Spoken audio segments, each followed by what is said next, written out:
Boa tarde. Eu quero agradecer a atenção que você está me cedendo e quero compartilhar com você, meu amigo e minha amiga, a respeito de um assunto hoje que está sendo praticamente a nível mundial questionado: o trabalho. Quero refletir o ponto de vista trabalho, não do ponto de vista acadêmico e nem sobre tentar discursar um tratado sobre o trabalho. Ao contrário, e sim apenas uma reflexão pessoal daquilo que eu penso, que enxergo e da própria experiência que tenho na existência dos meus 52 anos. Obrigado.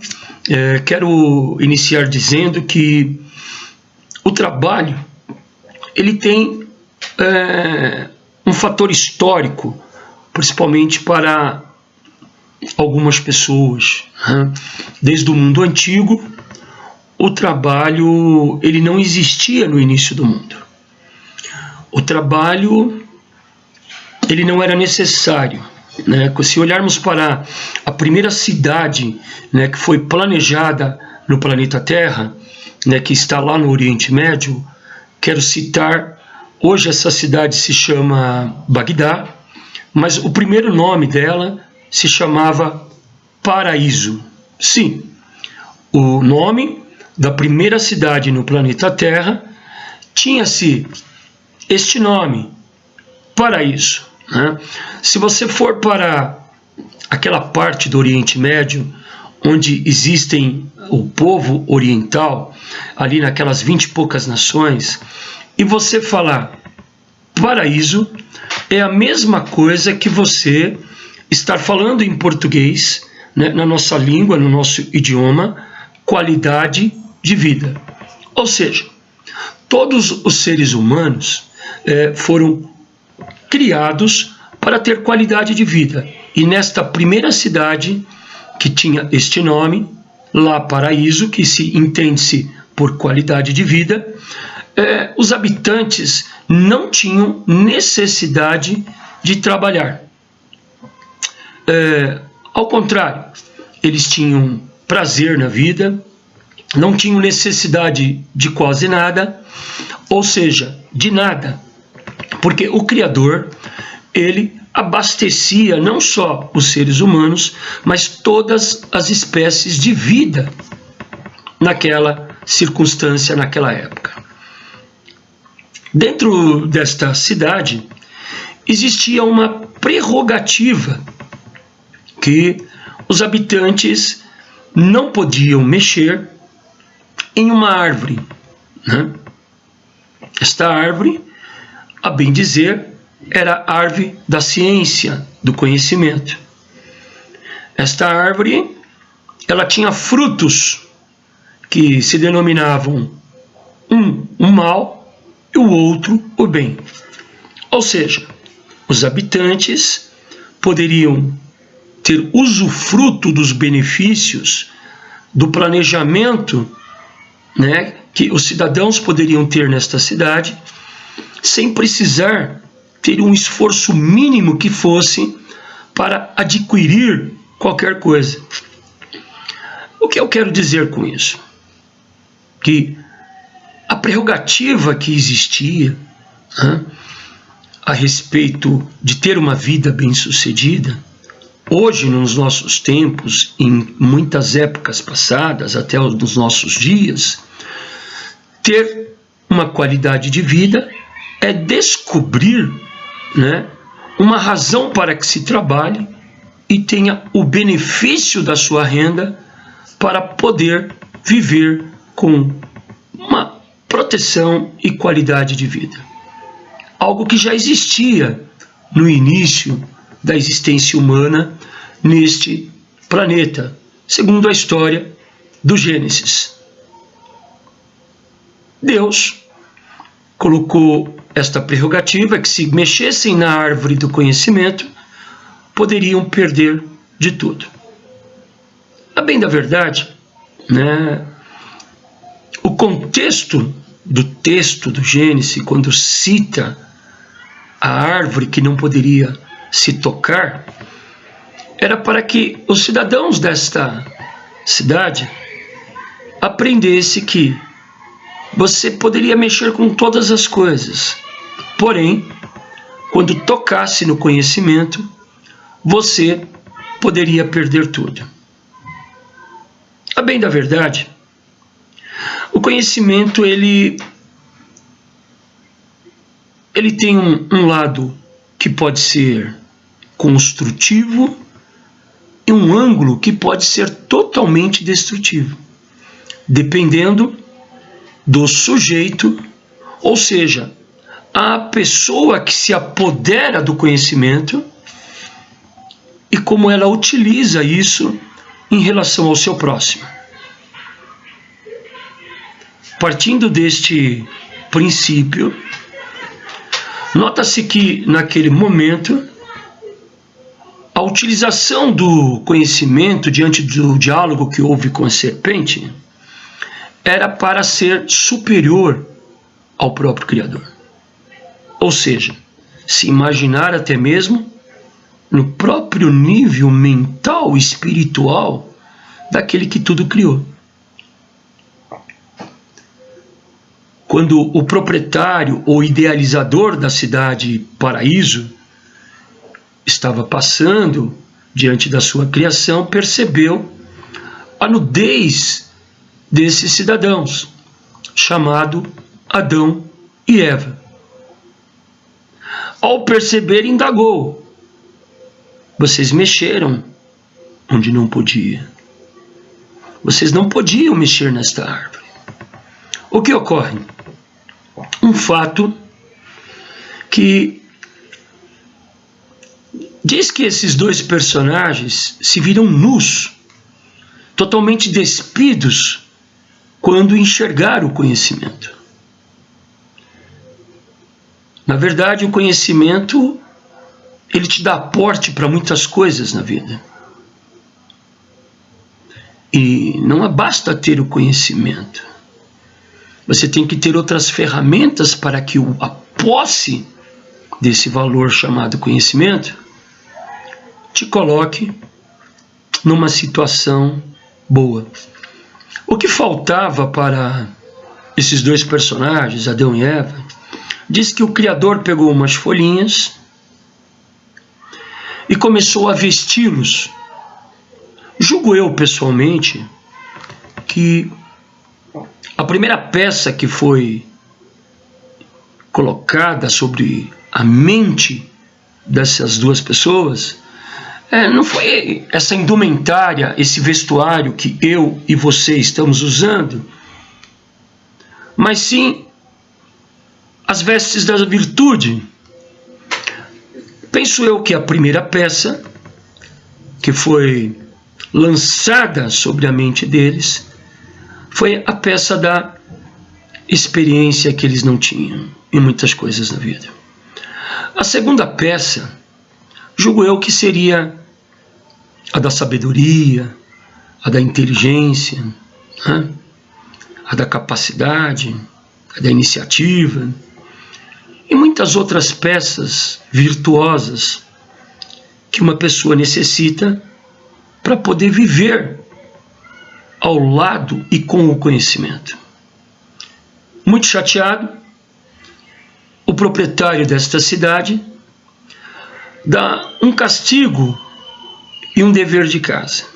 Ele diz que eles passariam a colher dos espinhos e dos abrolhos o fruto necessário para a sua alimentação e que teriam que viver do suor do seu rosto. Ou seja, a partir daquele momento, os benefícios daquilo que eram-lhe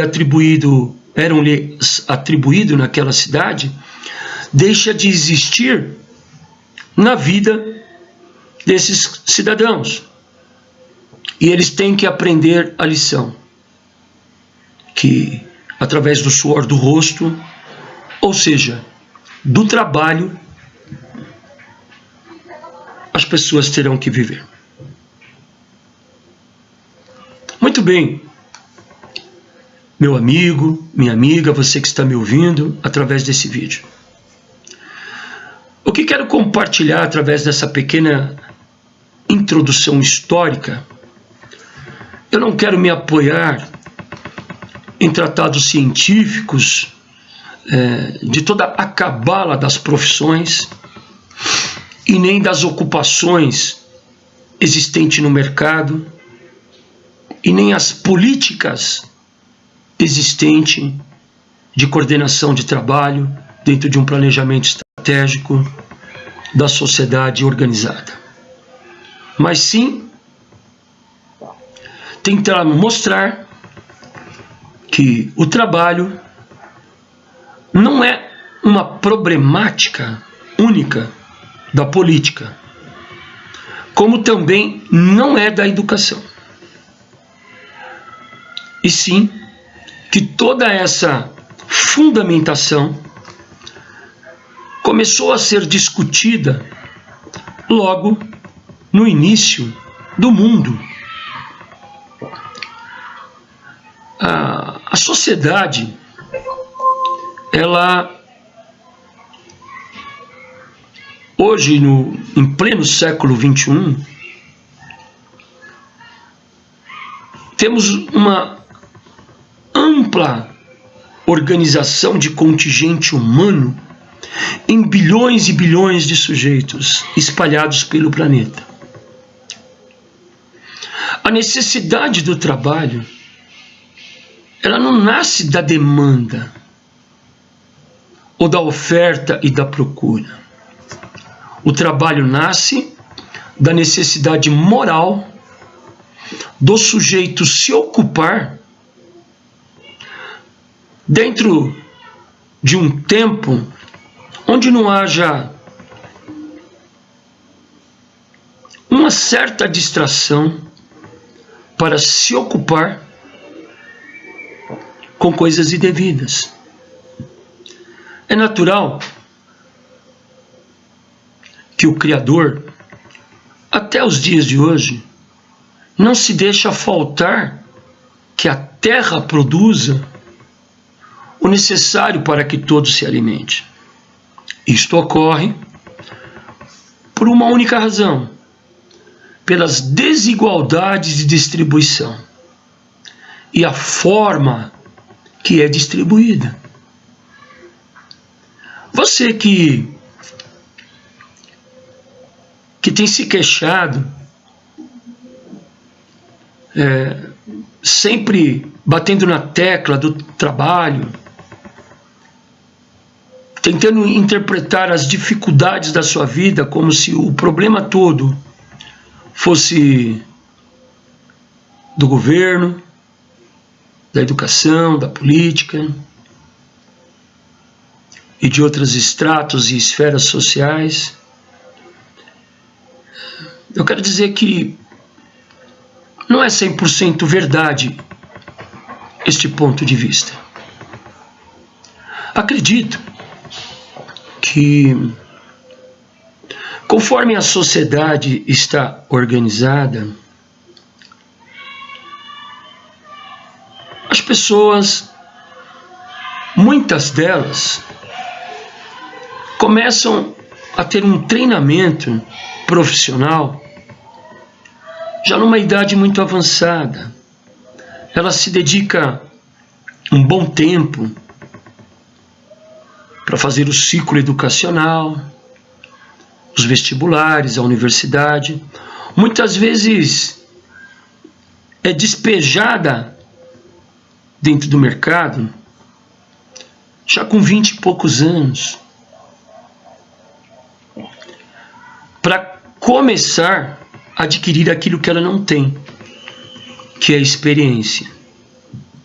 Muitas famílias se utilizam de uma forma, eu não digo inadequada, mas onde o treinamento profissional não existe desde a infância. Ou seja, a importância de adquirir uma renda e aprender a lidar com o dinheiro, com sistema atual. Como o sujeito individual ele está conduzindo a vida dele? Será que ele aprendeu ou ele foi treinado logo no início da sua vida, dentro do seu lar, a ter tarefas que trouxessem uma certa renda e tivesse o dever de pagar as despesas parciais necessárias deste ambiente onde se vive? Nas sociedades antigas, agrícolas, pecuárias, muito antes da moeda, do dinheiro, deste símbolo de troca, as famílias eram muito mais organizadas, mesmo sendo sujeitas ao sistema reinante de domínio dos proprietários de terra. Existia um treinamento direcionado ao trabalho, onde todos, ao levantar, tinham alguma tarefa no campo ou com o gado para a sua própria sobrevivência, onde eram delimitados responsabilidades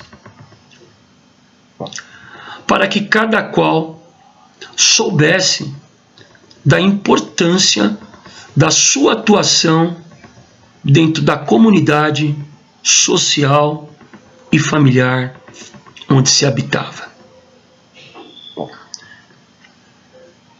Na sociedade atual, penso que muitas famílias estão distantes desta realidade. Muitas pessoas aprenderam somente a pôr a culpa no governo, achando que o Estado tem o dever de resolver todos os problemas. Confesso que não penso desta forma, pois acredito que todos os sujeitos, ou seja, as pessoas, têm condições de, com muita facilidade, criar dentro da sua própria personalidade capacidade de autonomia, não de acomodação. É claro que essas pessoas precisam passar por situações ou pelo caminho de pessoas que saibam motivá-las a conquistar seus objetivos de forma autônoma, onde se enriquece e se aprende muito. Exemplos. Será que todas as pessoas têm o hábito de serem disciplinadas e organizadas? Será que os indivíduos, todos eles, sejam eles em qualquer classe ou região deste planeta, aprenderam a importância de se fazer algo, terminar com um mínimo tempo, com perfeição, e ver os benefícios dos resultados daquilo que você executa? Quantas pessoas adultas não se preocupam nem mesmo com a limpeza do seu lar? Quantas pessoas aprenderam a viver somente com aquilo que lhes são dadas dentro da sua casa. Ela calça, ela se veste, ela se penteia, ela usa os elementos, os acessórios para o seu corpo e para a sua subsistência, muitas vezes até mesmo os seus estudos, porque alguém banca, porque alguém paga. Não que eu seja contra esse modelo, mas existe um problema. A pessoa que tudo recebe não aprende a conquistar, não conhece o caminho e nem as formas de decidir para encontrar as soluções na sua vida. Porque o costume de somente receber atrofia a forma de pensar, a maneira lógica de ver e sentir como se deve resolver as mais variadas situações para poder se viver. Eu não estou aqui para compartilhar a filosofia do trabalho, nem mesmo a data que se comemora hoje, nem a maneira como isso se ocorreu politicamente falando. Não. A única intenção desta conversa é fazer com que eu e você aprendamos que, se tivermos uma união de reflexão, de interpretação, podemos atingir resultados que jamais foram alcançados quando cada pessoa reconhece a sua parcela, a sua responsabilidade social e familiar onde ela vive. Esse é o objetivo desse diálogo. Será que você que se queixa, que está sempre desempregado, levou a sério sua vida lá no passado? Será que você ocupou o tempo lá no passado? Pense bem. Quantos cursos você fez? Qual o tempo que você utilizou? O tempo de uma forma sábia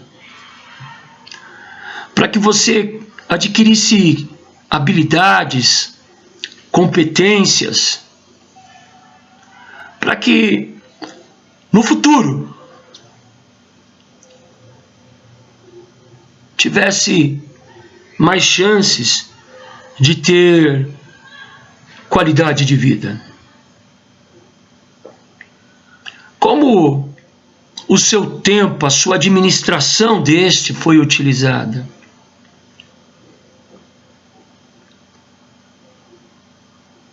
Pode ter certeza, não acredito eu que exista tanto desemprego, mas sim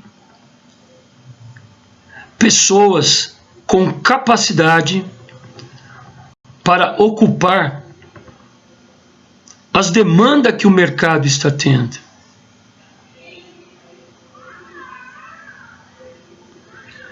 Esta demanda está atrás de pessoas prontas, de pessoas que estão em constante aperfeiçoamento, em busca de informações e treinamentos. Acredite, são esses seres humanos que não param de buscar algo para a sua vida em aperfeiçoamento, que estarão ocupando lugares chaves na sociedade. Como você está levando a sério o seu curso, seu ensino fundamental, o ensino médio, o seu treinamento intelectual? Como você pensa a respeito desses fatores? A sua capacidade técnica profissional? Quantos cursos, meu amigo, minha amiga, você procurou para se aperfeiçoar e criar probabilidades de possibilidades para você conseguir? Será que você é uma pessoa adulta ou saindo da adolescência? Quem paga tudo para você são seus responsáveis? Será que você não aprendeu a administrar nem as suas coisas pessoais, ter o poder da compra daquilo que você precisa? Ou você aprendeu a se calçar, a se vestir, a comer, precisando dos outros a vida inteira? Isso é perigoso. É algo que deve mudar na sua vida. Conheço pessoas que têm 30 e pouco, 40 e poucos anos, que ainda os seus avós e seus pais, se não fossem a renda destes, eles estariam na sarjeta. Por quê? Porque não souberam, buscaram treinamento, não tiveram sabedoria, não tiveram inteligência e iniciativa de dar o primeiro passo para aprenderem a conquistar as suas necessidades de forma autônoma e sendo conduzido pelas suas próprias experiências. A motivação maior de tudo que estamos aqui refletindo é fazer que você não seja um reclamante somente, uma pessoa que se queixa. Cuidado com esses pensamentos que você tem muitas vezes de apontar como se os outros fossem culpados dos seus problemas.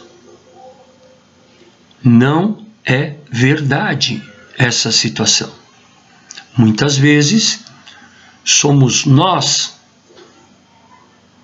o criador de todas as situações que causam a problemática de nossa existência.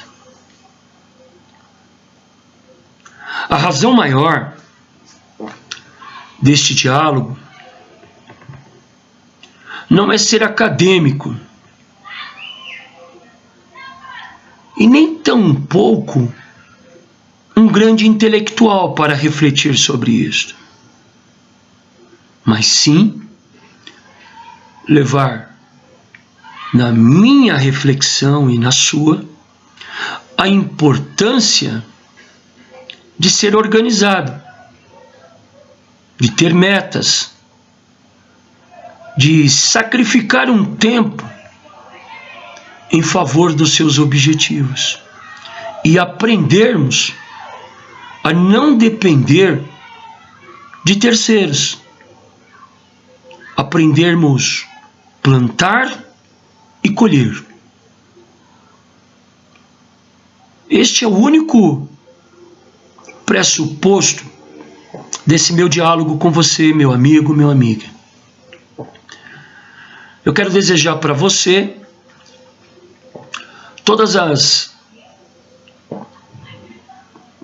possibilidades de percepção dessa nossa conversa. Quero dizer também que toda boa dádiva e que todos os dons perfeitos possa perseguir a sua vida, que você possa aprender a usar o momento presente como uma oportunidade para um futuro tão breve como também o longínquo. Acredite, você nasceu para brilhar, você tem todas as possibilidades de vencer nesta vida. E eu estarei torcendo por você, meu amigo e minha amiga. Não tenha dúvida, os obstáculos sempre existirão, mas tem o fator benéfico destes obstáculos. É o meu e o seu aprendizado. Coisa que não se esquece e levamos para uma vida. Tenha boa vontade. Procure uma carreira. Procure uma forma de estudar. Procure uma forma de ocupar o seu tempo. E nunca na sua vida desista de nada que você começou. Você é capaz. Você tem uma mente brilhante. Você pode ocupar os melhores lugares nesta sociedade. E eu estarei torcendo por você. Acredite, você ainda pode ensinar aos mestres. Obrigado pela sua atenção. Obrigado por tudo. Um forte abraço, um beijo, até logo mais. Muito agradecido a todos. Se quiser, aí embaixo, no meu nome, Edson José do Nascimento. Clica lá, é o meu canal. Existem muitos outros vídeos com breves conversas para ajudar você a ter uma vida bem-sucedida. Um abraço, até logo mais.